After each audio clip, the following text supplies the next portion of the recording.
Es un gusto y un privilegio poder estar compartiendo la palabra de Dios esta mañana. Gracias a Dios que nos permite estar aquí adorándole en su casa, reunidos, gozándonos, cantando alabanzas. Siempre nos gozamos unos con otros, pero nuestro mayor gozo está en Cristo. Amén. Amén. Muy bien, en esta ocasión vamos a estar comenzando una nueva serie, la serie de la carta a Santiago. Esa la encontrarán después de Hebreos. La carta a Santiago. Estaremos viendo una introducción a esta epístola tomando solo el versículo 1 del capítulo 1 y daré notas y contexto de la carta y claro una aplicación final. Si pueden leer conmigo Santiago capítulo 1 versículo 1.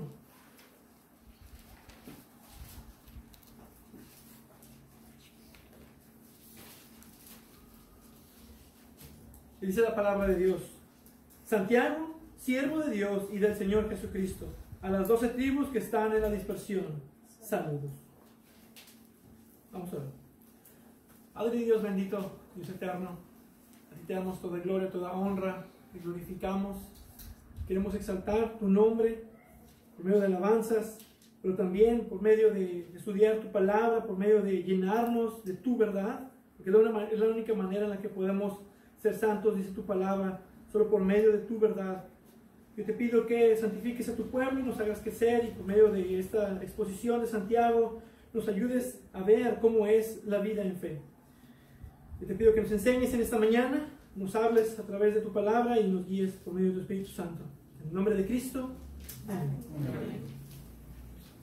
Se puede decir que un buen comienzo para la hermenéutica pudiera ser el libro de Santiago. Elvis Carballosa comenta: porque provee varias ilustraciones y material adecuado para la realización de un estudio en el que puede investigarse la validez de los distintos métodos hermenéuticos aplicados al lenguaje figurado. Además de tener bastante lenguaje figurado, encontramos figuras que se derivan tanto de fenómenos naturales, botánica, objetos inanimados, anatomía, zoología, como símbolos, símiles y metáforas. De hecho, la forma en la que Santiago expresa el uso del lenguaje figurado es único en la Biblia. Y lo hace para dar tanta instrucción y dar consideración a doctrinas importantes relacionadas con la vida diaria del creyente. Eso hace también que esta carta sea una carta fácil de entender y de aplicar a nuestras vidas. Es una carta con mucho contenido tanto teológico como práctico. Está lleno de exhortaciones. Y es uno de esos libros que deben ser leídos una y otra vez. Sabemos que toda la palabra es inspirada por Dios, respirada por Dios, y que es un alimento para nuestras almas. Y debemos estudiar toda la palabra de Dios, todo el consejo de Dios. Y lo interesante es que a pesar de exponer o estar expuestos a predicaciones expositivas, cuando regresas nuevamente a la carta, después de haber escuchado una predicación, siempre encuentras algo nuevo. Por eso la palabra de Dios es viva y eficaz. Siempre nos está hablando. Y como creyentes, pecadores redimidos por gracia, necesitamos ser recordados de verdades simples, como lo vimos en la escuela dominical en esta mañana. Ser recordados del Evangelio, pero también de exhortaciones básicas de las Escrituras. Porque entre más somos recordados de ellas, menos se nos olvidará el cómo vivir en esas verdades. Y por eso es una de esas cartas que deberías leer y leer, porque tiene mucho contenido práctico para nuestras vidas. Y primero, antes que nada, para entender incluso el contexto histórico, debemos lidiar con dos cosas. En primer lugar, su aceptación de esta carta al canon. Hay muchas buenas razones por las cuales debía ser incluida en el canon de las Escrituras. Formó parte de la Peshitta, que es la versión siárica, fue incluida en el canon de Epifiano, obispo de Salamina, fue aceptada por todos los padres de la iglesia primitiva, fue aceptada como canónica por Cirilio de Jerusalén, Jerónimo, el ilustre traductor de la Vulgata latina, San Agustín de Hipona, Juan Crisóstomo y otros. Y sin embargo, a pesar de esto, se debe reconocer que la entrada al canon bíblico fue muy lenta. En comparación a las otras cartas, tuvo una aceptación tardía. Y una de las razones es porque esta persona solo se identifica como Santiago, y no con una autoridad apostólica como lo hacían Pablo, Juan o Pedro. Como veremos en un momento, incluso hay una confusión en quién era realmente este autor. Por otro lado, no vemos que esta carta fuera circulada con entusiasmo. Posiblemente por esta misma razón, a comparación con las cartas del apóstol Pablo, que eran leídas entre varias iglesias. Y hubo quienes concluían que Santiago contradecía la teología de Pablo acerca de la justificación solo por la fe. Todas estas razones llevaron a que se tuviera más cautela al agregar esta carta al canon bíblico. Incluso uno de los que no consideraban Santiago como una carta inspirada fue Martín Lutero. Él lo llamó una epístola de paja, probablemente haciendo una referencia a 1 Corintios 13:12, donde Pablo usa estos elementos de madera, heno y paja en comparación con las gemas preciosas y el oro y la plata. Y muy probablemente quiso decir que en comparación con la gema preciosa de Romanos, Santiago era paja. Y su razón es porque esta carta era demasiado judaica y no tenía mucho evangelio como tal. Habla muy poco acerca de Cristo. Pero no tenemos duda, después de ya 2000 años, que este libro es en verdad un libro canónico. Dios soberanamente nos dejó esta carta para instrucción. Es la palabra inspirada de Dios y nos trae instrucción práctica para nuestras vidas el día de hoy. Esta carta tiene la marca clara de ser inspirada por el Espíritu Santo. Fue escrito por un líder de la iglesia primitiva y vamos a estar viendo todo esto durante estas exposiciones de este libro, de esta carta. Pero en segundo lugar, tenemos que ver quién era ese autor. Podrás pensar, pero hermano, aquí dice claramente que es Santiago. ¿Qué es lo que hay que investigar? Así es. El autor, sabemos, se llama Santiago, y sin embargo, su identidad ha sido debatida durante siglos por eruditos.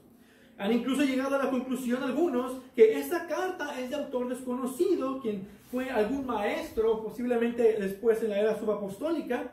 Otros han llegado a la conclusión de que esta carta fue escrita anónimamente por un judío no cristiano, y con el pasar de los años se le atribuyó a Santiago y le agregaron cosas para que sonara cristiano. Otros han llegado a la conclusión de que Jacobo, escribiendo de las 12 tribus, era una referencia a un escrito judío antiguo llamado el Testamento de los 12 Patriarcas. Y esto era una versión cristianizada de ello.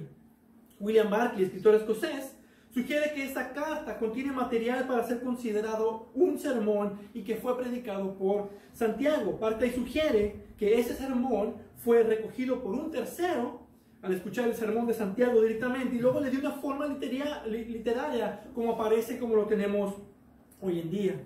Entonces podemos ver que hay mucha incertidumbre y especulaciones acerca del autor. Sin embargo, hay evidencia histórica y bíblica para poder decir que el autor es realmente Santiago, como se identifica. Orígenes de Alejandría fue quien por primera vez hizo referencia a la carta de Santiago como parte de la palabra de Dios. Y en algunas ocasiones menciona que Santiago fue el autor de la epístola. En otro importante testimonio, Eusebio de Cesarea, quien en su gran obra de historia eclesiástica, escrita por el año 325, denota un conocimiento acerca de la paternidad de la carta cuando se le atribuye a Santiago, el hermano del Señor. Y la pregunta ahora es, ¿qué Santiago fue quien la escribió? En el Nuevo Testamento tenemos referencia a 4 distintos Santiagos. El primero, el hijo de Zebedeo y hermano de Juan el apóstol, Mateo 4:21, conocido también como Santiago el mayor, que también fue apóstol. El segundo, el hijo de Alfeo, también uno de los 12 apóstoles, Mateo 10:3, conocido como Santiago el menor, quien también fue apóstol. El tercero, el padre de Judas Tadeo, no el Iscariote, Lucas 6:16. Y por último tenemos a Santiago o Jacobo, el hermano del Señor, en Gálatas 1:19. Ahora podemos eliminar fácilmente a 2. Santiago, el padre de Judas, no figura como alguien importante en la iglesia primitiva como para poder ser el autor de una epístola. El siguiente es el hijo de Alfeo, quien no se distinguió entre los apóstoles, sino más bien permaneció en el anonimato. Casi no tenemos registros acerca de él. Pero hay 2 posibilidades muy fuertes: Santiago el mayor y apóstol, quien era hijo de Zebedeo, o Santiago el hermano de Jesús. Ahora, Santiago, el hijo de Zebedeo, se conoce que fue ejecutado por orden de Herodes Agripa I en Hechos 12:2, por el año 44 después de Cristo. Así que su muerte prematura hace muy improbable que él fuera el autor de esta carta. Además, en el versículo 1 se introduce solo como Santiago. Si él hubiese sido un apóstol, se hubiera identificado como tal. Así lo hacen Pablo, Juan y Pedro en sus cartas. Él hubiera podido fácilmente haberse identificado como Santiago, el apóstol de Jesucristo, pero no lo hizo. Entonces solo queda el hermano del Señor. Y por tal razón, solo se identifica como Santiago. Una de las frases de Sherlock Holmes que me gusta y que a veces aplico en mi área de trabajo, tanto como desarrollador como ayudando a los clientes, es esta: cuando hayas eliminado todo lo que es imposible, lo que quede, por improbable que sea, debe ser la verdad. Ya eliminamos a todos los Santiagos y nos queda solo uno. El autor es Santiago, el medio hermano de Jesús, y que también es conocido como su autor entre muchos eruditos, porque es el que tiene los mejores argumentos bíblicos e históricos. E incluso en la mayoría de los grupos evangélicos es aceptado como tal. Y quien de hecho era alguien conocido en la iglesia como para ser el autor. Según varios eruditos, Santiago llegó a ser el pastor en la iglesia de Jerusalén y entre los años 40 y 50 después de Cristo. Y tenemos esto en Hechos 12:17 y Hechos 15:13 que respaldan este hecho. Además, era alguien que estaba familiarizado con las costumbres judaicas de pensamiento y expresión. Donald Guthier, profesor del Nuevo Testamento en London Bible College, escribe: la simplicidad de la descripción apoya esta conclusión, ya que es evidente que el Santiago aludido era bien conocido, y en lo que concierne al testimonio bíblico, el hermano del Señor es el único Santiago reconocido como alguien que tuvo un papel preponderante en la historia del cristianismo primitivo. Y podemos ver más evidencias de esto, pero creo que queda claro. Y podemos decir que el autor, sin lugar a duda, el autor es Santiago, el hermano del Señor Jesús. Dicho esto, podemos ver más detalles del autor. Algo que sabemos es que su nombre era Jacobo. Santiago era la forma helenizada de su nombre. De hecho, aquí en el versículo 1, la palabra griega que se usa es Jacobos, que es Jacobo. No tenemos detalles de su vida antes de Cristo, igual que con nuestro Señor Jesús, excepto el detalle que Juan nos relata de que los hermanos carnales de Jesús lo ridiculizaban y no creían en él, en Juan capítulo 7, versículos del 3 al 5. Esto obviamente incluía a Santiago. Otro detalle que se conoce de Santiago era su familia. Las escrituras no nos dicen, las escrituras nos dicen que José y María tuvieron otros hijos. Mateo 13:55 y Marcos 6:3 nos dicen: ¿no es este el carpintero, el hijo de María y hermano de Jacobo, José, Judas y Simón? ¿No están sus hermanas aquí con nosotros? Entonces nos hace referencia de que Jesús tiene 4 hermanos y los conocemos por nombre: Jacobo, José, Judas y Simón. Pero no sabemos cuántas hermanas. Aquí nos dice la referencia de sus hermanas. No sabemos cuántas, no tenemos número ni nombres. Pero podemos decir que por la palabra plural, al menos tenía 2 hermanas. Entonces podemos ver que la familia terrenal de Jesús era una familia muy grande. Y claro, Jesús reconoció a su familia no como la terrenal, sino como la espiritual. Y dice: porque cualquiera que hace la voluntad de mi Padre que está en los cielos, ese es mi hermano y mi hermana y mi madre. Mateo 12:50. Y noten aquí algo. Un hermano de nuestro Señor se llama Judas. Si observamos la carta de Judas rápidamente en el versículo 1, el único capítulo, observen cómo se identifica. Judas, siervo de Jesucristo y hermano de Jacobo. Algunas versiones lo traducen como Santiago. ¿Y qué otro Jacob famoso pudiera estarse refiriendo a Judas? Este Judas es el hermano de Santiago, que escribieron sus cartas con sus nombres y eran los hermanos, o más bien medios hermanos, de nuestro Señor Jesús. En Gálatas 1:19, Pablo escribe: subí a Jerusalén para conocer a Pedro y estuve con él 15 días, pero no había ningún otro de los apóstoles, sino a Jacobo, el hermano del Señor. Este Jacobo o Santiago es el hermano de Jesús. Otro detalle que podemos analizar es su conversión. Se cree que su conversión fue después de la resurrección, cuando Jesús se le apareció a él particularmente. Ver a su hermano muerto, o a lo mejor haber escuchado acerca de que su hermano fue muerto en una cruz, a lo mejor por parte de su madre que estuvo presente, o a lo mejor de los otros apóstoles. Realmente estaba muerto, su hermano murió, y de pronto ver a su hermano vivo delante de él en un cuerpo glorificado debía haber sido bastante impactante. Eso debió ser el punto de su conversión, de la incredulidad a una fe que lo llevó a reconocer a nuestro Señor Jesús llegó a reconocerse como siervo de Dios y del Señor Jesucristo. Llegó a reconocer a Jesucristo como Señor.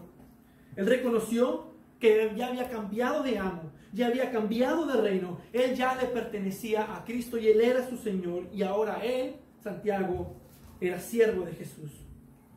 Este hecho lo relata Pablo en 1 Corintios 15, 7.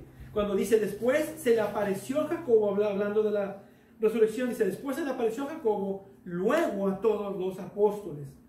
Siendo él una figura prominente en la iglesia primitiva, y muy probablemente los corintios conocían acerca de Jacobo. Y Pablo lo menciona particularmente por nombre en su lista de personas a las que Jesús se les apareció después de su resurrección.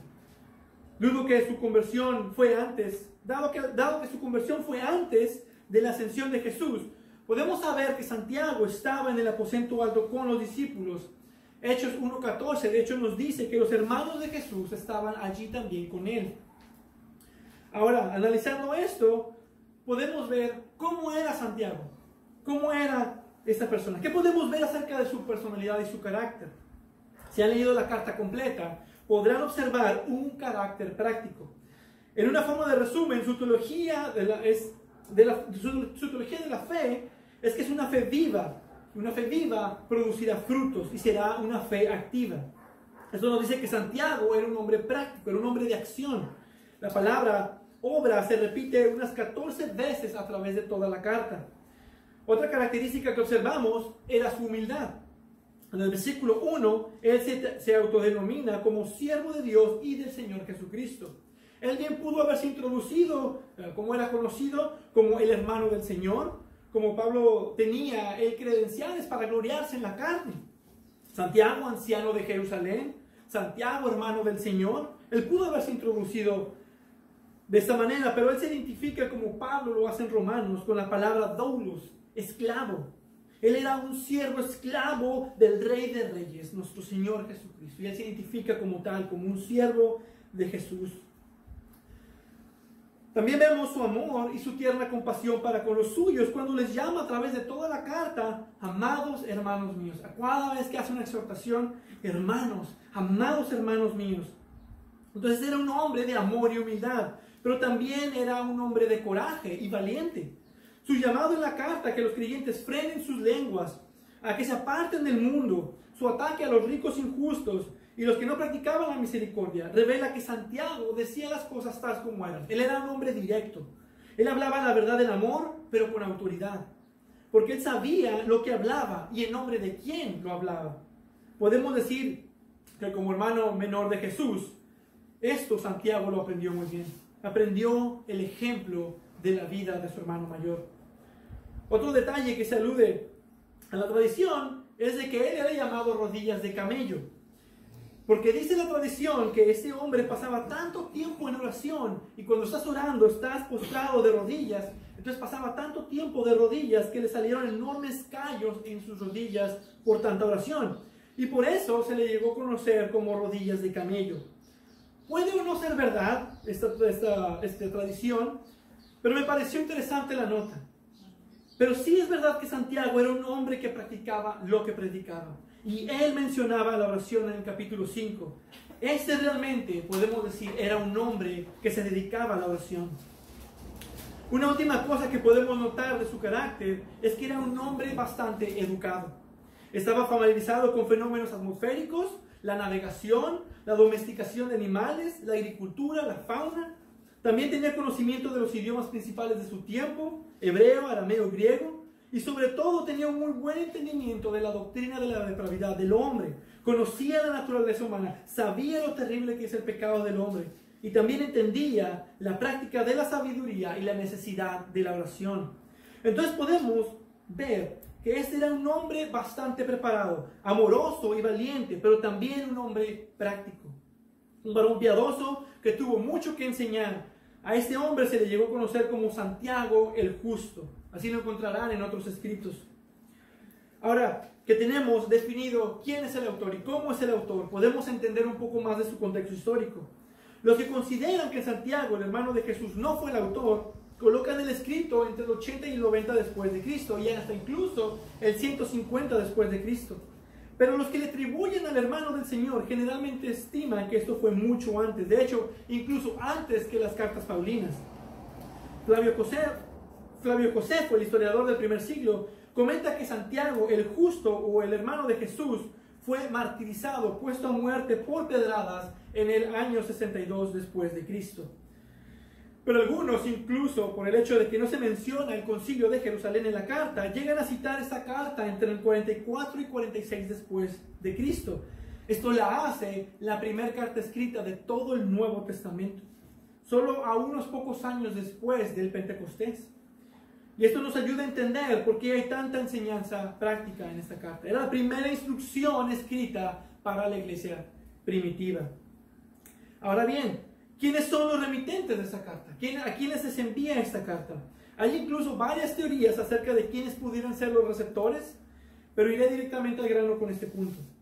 Observando que la carta de Santiago contiene mucho contenido judaico, de hecho es el que más contenido judaico tiene de todas las cartas, y de hecho menciona en el capítulo 2.2 acerca de las sinagogas, y observando que esta carta fue de las primeras en escribirse, creo es fácil entender a quiénes está dirigida esta carta. El Evangelio apenas estaba saliendo de Jerusalén, Saulo de Tarso acababa de convertirse, todavía no comenzaba sus viajes misioneros. La comunidad cristiana en ese tiempo, de la iglesia temprana, era en mayoría, judíos. Entonces Santiago le escribe a los judíos cristianos que estaban esparcidos por la persecución. Sabemos que la iglesia primitiva tuvo una persecución, aunque no fue tan fuerte como la tendría después, pero empezamos a ver martirios muy tempranos en Hechos. El primer mártir, después de la ascensión de Jesús, fue Esteban. Ya estaban comenzando a dar muerte, ya estaba comenzando una persecución, y eso hizo que muchos huyeran de Jerusalén por miedo. Y sabemos que gracias a eso, el Evangelio se comenzó a esparcir por toda la región. Los judíos cristianos comenzaron a salir de Jerusalén, comenzaron a dispersarse por toda Roma. Y dice el versículo 1, a las 12 tribus que están en la dispersión. Esto va de acuerdo con 1 de Pedro 1.1 y Hechos 8.1. A las 12 tribus es una expresión que se hace referencia al pueblo de Israel en su totalidad.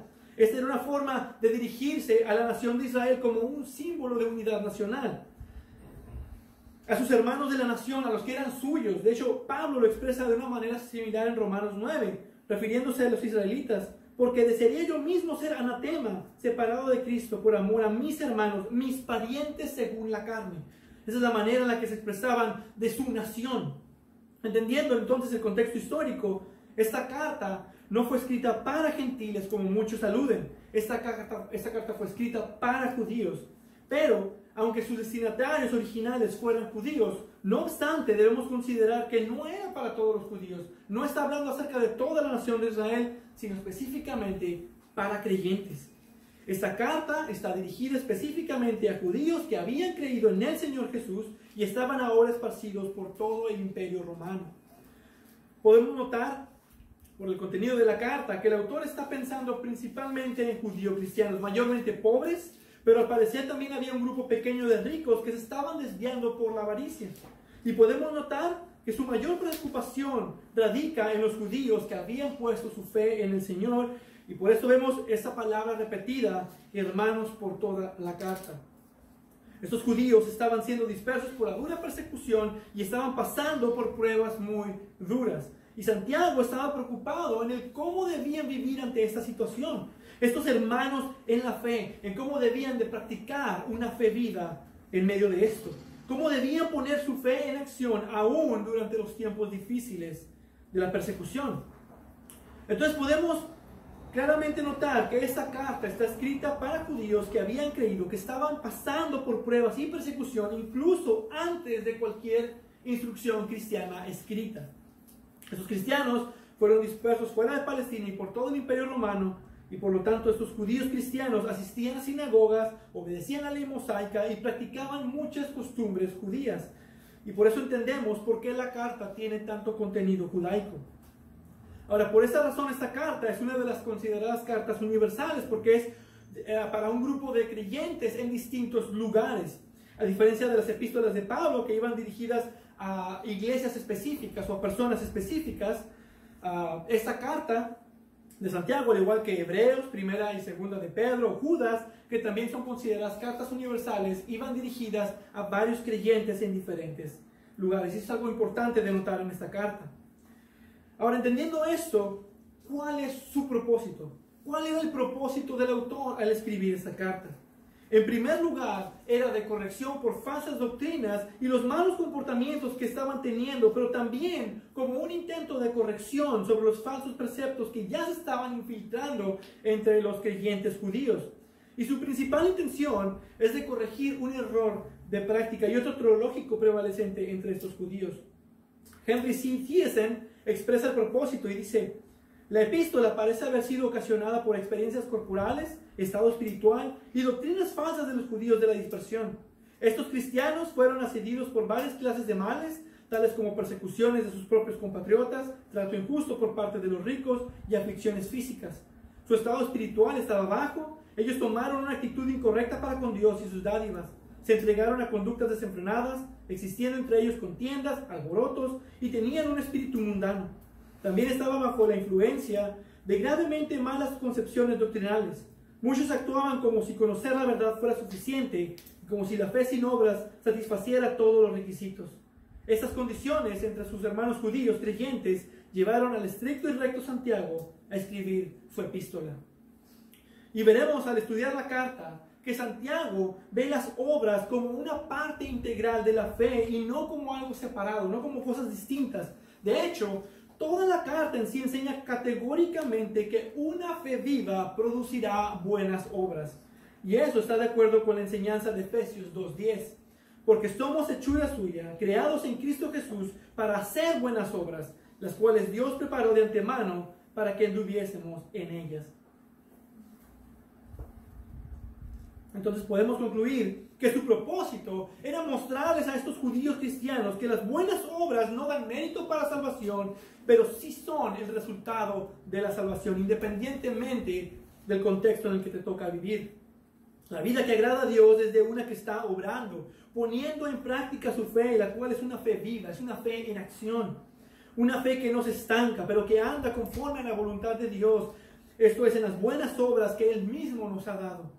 Y no podemos decir que sus propósitos eran salvadores, como algunos llegan a asumir, que de alguna manera es evangelístico, que estaba intentando describir cómo se llega a la salvación.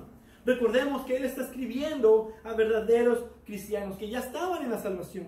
No hay absolutamente nada que se relacione a cómo ser salvos y por lo tanto no podemos concluir que de alguna manera está diciendo que somos salvos por obras como muchos interpretaban. Lo que sí vemos es lo contrario, que si no hay obras, entonces es una fe muerta y por lo tanto tú no eres un creyente. La carta enfatiza que la verdadera fe es una fe viva y una fe viva se demuestra por medio de las obras. Y eso es lo que vemos por toda la carta, que la fe y las obras no son antitéticas, contrarias o que están peleadas la una con la otra. Están relacionadas, más bien demuestra que las obras son el producto de la fe.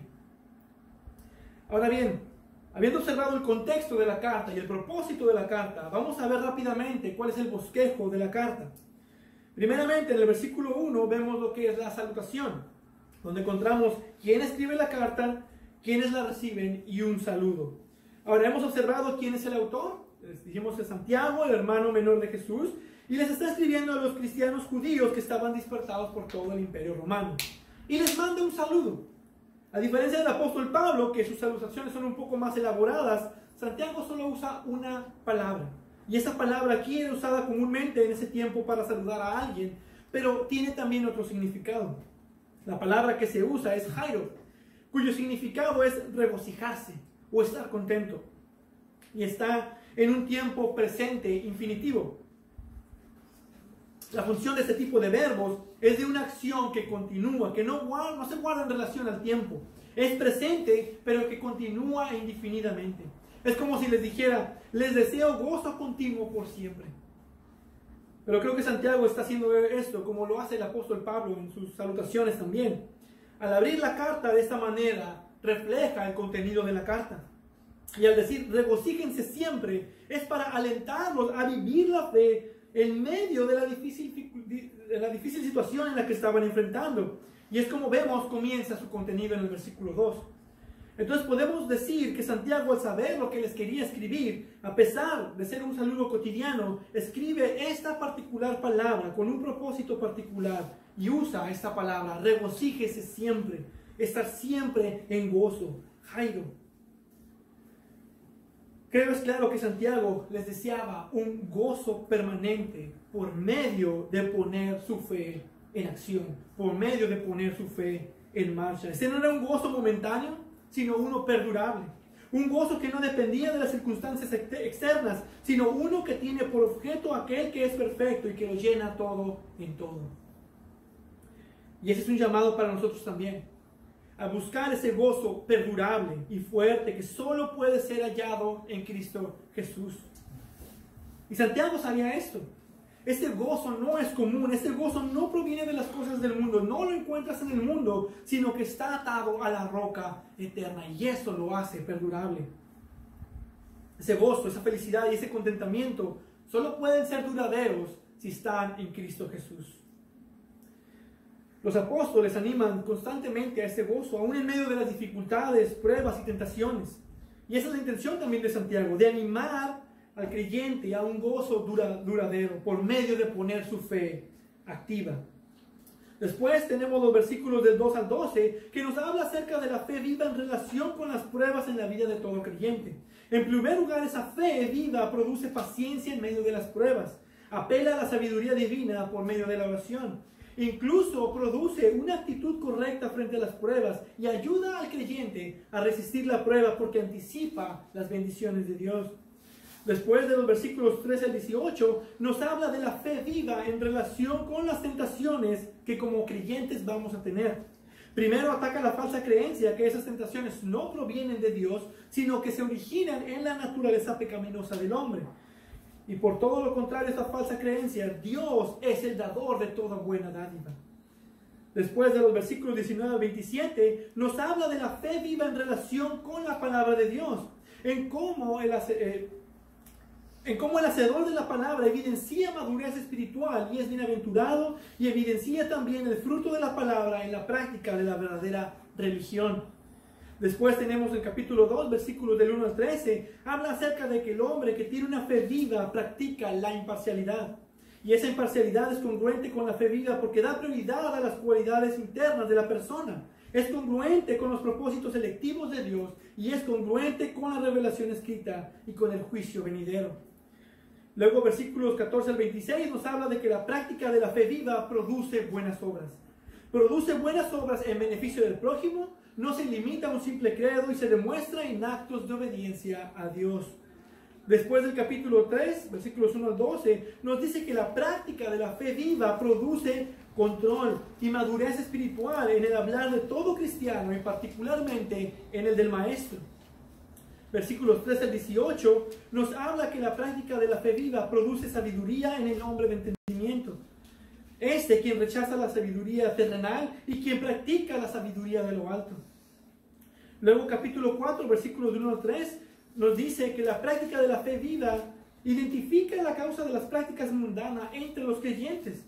En los versículos 4 al 6 del capítulo 4 nos habla de la práctica, que la práctica de la fe viva debe redundar en un alejamiento de las influencias del mundo. Se debe de apartar constantemente del mundo. De los versículos 7 al 10 nos dice que la práctica de la fe viva produce sujeción a Dios y a su palabra. Luego en el capítulo 5, capítulo 4, 13, 14. Sí, capítulo 4, versículos 13 al 14 nos dice que la práctica de la fe viva produce sumisión a la voluntad de Dios y a la renuncia de la autosuficiencia. El versículo 15 habla de la práctica de la fe viva, reconoce la soberanía de Dios. De los versículos 16 al 17, que la práctica de la fe viva tiene en cuenta la justicia hacia el prójimo. Y luego en el capítulo 5, versículos del 1 al 6, habla que la práctica de la fe viva condena la injusticia hacia el prójimo. En los versículos 7 a 8 del capítulo 5, habla de que la práctica de la fe viva produce paciencia entre la realidad de la segunda venida del Señor. De los versículos 9 al 12, que la práctica de la fe viva demanda una ética congruente con la realidad de la segunda venida del Señor.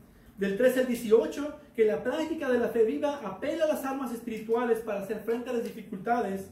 Y por último, de los capítulo 5, versículos 19 y 20, que la práctica de la fe viva procura la restauración del hermano que se ha desviado. Esta es la estructura que vemos de la carta de Santiago. Y como podemos ver, ¿de qué trata entonces el libro de Santiago? ¿Cómo se titula el sermón de esta mañana? Esta carta es una carta sobre la práctica de la fe viva. Esta carta está llena de exhortaciones y consejos prácticos. De hecho, es considerado el libro más práctico de todo el Nuevo Testamento. Un estudioso llegó a contar 54 imperativos en esta corta carta. Él pudo haberles mandado, pero en lugar de eso, él les exhorta en amor aproximadamente 15 veces como hermanos. Hermanos amados míos. ¿Es práctico? Nos dice qué hacer, qué decir y qué no decir. Es como un sermón de exhortación. Practica, haz, vive de esta manera. Si realmente quieres aprender doctrina, bien haces. Pero eso te debe de llevar a la obediencia de lo que estudias y de lo que aprendes. No puedes aprender teología solo por oírla y no vivirla. Tienes que poner en práctica los principios y la doctrina que aprendemos de las Escrituras. Ese es el punto de Santiago. Una fe que no se quedará quieta, sino que pondrá en acción, pondrá la práctica todas las verdades que les son reveladas por la palabra de Dios. De hecho, como acabamos de ver, pero podemos compactar un poquito más. El capítulo 1 es primordialmente sobre la perseverancia. El capítulo 2 es primordialmente sobre la fiel obediencia. El capítulo 3 es primordialmente sobre sabiduría y el buen hablar. El capítulo 4 es primordialmente sobre sumisión. Y el capítulo 5 es primordialmente sobre la paciencia y la oración. Todas estas son formas de vivir la vida cristiana. Es poner la fe en práctica. Somos llamados, a que las Escrituras nos llaman, nos hacen ver en cómo se debe vivir una fe. Somos llamados a poner en práctica lo que aprendemos, perseverando, obedeciendo la palabra, siendo instruidos, instruyendo a otros, el cómo tratamos y cómo hablamos con otros, respetando y sometiéndonos a las autoridades, siendo pacientes y estando siempre constantes en la oración. Esto es la práctica de la fe viva. Nos describe cómo se ve una verdadera fe, cómo se vive la fe en Cristo Jesús. Ahora, mientras lees por esta carta de Santiago, suena muy similar su contenido a algo que vemos en el Nuevo Testamento. Y lo hemos escuchado en algún lado. Y sabes que estas palabras las has escuchado. Es un contenido bastante famoso. Y esto es Mateo capítulo 5 al capítulo 7, el Sermón del Monte. Santiago pudo ser un oidor directo de este Sermón del Monte. Es posible que haya estado presente. Y él hace referencias al Sermón del Monte en esta carta, aproximadamente unas 20 veces. Ahora, él no está citando algún evangelio, porque recordemos que esa es la primera carta escrita. No es como que leyó el evangelio de Mateo y entonces dice, estoy citando a Mateo, aquí está el Sermón del Monte. Él lo hace directamente y lo hace más que en cualquier otro lugar del Nuevo Testamento. Muchos incluso sugieren que esto es lo que sería un tipo de comentario indirecto del Sermón del Monte, o un sermón del Sermón del Monte. Entonces podemos ver lo práctico que es esta carta. Y bueno, hemos observado la carta de Santiago, es uno que nos enseña cómo practicar la fe viva. Y el punto principal de la carta es que una fe viva producirá la clase de obras que traen gloria a Dios. Y esto es importante porque cuando la Biblia habla de fe, no está hablando de algo intelectual meramente, de algo mental, no es un sentimiento. La fe es una obra, es un acto de confiar, descansar en Dios y en sus promesas. Así como Abraham, que creyó y le fue contado por justicia. Ahora, la fe no es subjetiva, debe ser objetiva. Y el objeto de esa fe debe ser solo y únicamente el Señor Jesucristo. Jesús dijo, toma tu cruz y sígueme. Si realmente crees en Él, la pregunta es, ¿qué harás? ¿Qué harás? Sí creo en ti, pero aquí te espero. O tomarás tu cruz y le seguirás.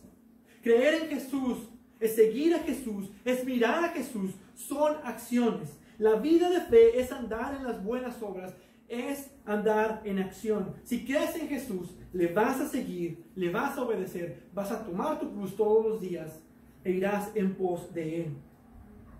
Y por lo tanto, si tu fe no tiene obras, es una fe muerta, es una fe vana, estás en un engaño. Una fe verdadera, una fe viva, producirá, sin lugar a dudas, buenas obras. Y finalmente, ¿cómo se evidencia este vivir en la práctica de esta fe viva? Una fe viva es una fe dinámica, es una fe fructífera, produce frutos. Santiago nos describe que una fe viva se verá reflejado en gozo a pesar de la dificultad, en obediencia a la palabra de Dios, sin importar la situación, en tu conducta con otros, serás imparcial, demostrarás amor por los hermanos. También se ve reflejado en el autocontrol, en la humildad, se ve reflejado en la cosmovisión que uno tiene acerca de la vida, que tiene sus fundamentos en la palabra de Dios, poniendo sus ojos en lo celestial y no en lo terrenal. Cuando la fe es viva y se enfrenta a las pruebas, se refleja en una madurez espiritual. Cuando la fe es viva, se enfrenta a las tentaciones y se refleja en firmeza de carácter. Cuando la fe es viva, se enfrenta con la palabra de Dios y refleja los frutos del Espíritu. Cuando la fe es viva, se enfrenta con las personas y se refleja en imparcialidad. Cuando la fe es viva, se enfrenta a la realidad y se refleja en obras. Cuando la fe es viva, se enfrenta a la lengua y se refleja autocontrol. Cuando la fe es viva, se enfrenta al hombre sabio, entendido y se refleja en sabiduría. Cuando la fe es viva, se enfrenta al mundo y se refleja en sumisión a Dios. Cuando la fe es viva, se enfrenta a la venida del Señor y se refleja en paciencia, oración y vida piadosa. Así es como se ve el practicar y el vivir una fe viva en el Señor Jesús. Amén. Padre Dios bendito, te damos gracias por esta epístola en la cual estaremos estudiando, viendo su contenido, tanta instrucción. Tú nos dejaste esto en tu revelación, tu palabra, tu voluntad, porque necesitamos esta instrucción en nuestras vidas. Necesitamos saber cómo andar, qué hacer, qué no hacer, qué decir. Y tenemos a veces tantas dudas, y Santiago nos pone tanta práctica y nos da tanta exhortación. Yo te pido que nos hables por medio de estas exposiciones y en esta mañana nos ayudes a reflejar, a meditar en esto, en cómo podemos vivir prácticamente la fe, en cómo podemos vivir como creyentes en medio de este mundo, mirando solo a Jesús, siguiéndole y poniendo esa fe en acción, poniendo esa fe en marcha para tu gloria, en las buenas obras en las que tú nos has hecho andar. Ayúdanos a ver esto, ayúdanos a tenerlo en nuestro corazón y a poner esta fe en acción, a servirte para tu gloria, a ser siervos tuyos, siervos que te glorifiquen, siervos que den todo para el avance de tu reino. Queremos servirte a ti, queremos servir a otros y amar a otros. Enséñanos por medio de esta carta y ayúdanos a recordar esas instrucciones siempre. Gracias, Padre, por dejarnos esta carta y gracias por enseñarnos en esta mañana. En el nombre de Cristo. Amén. Amén.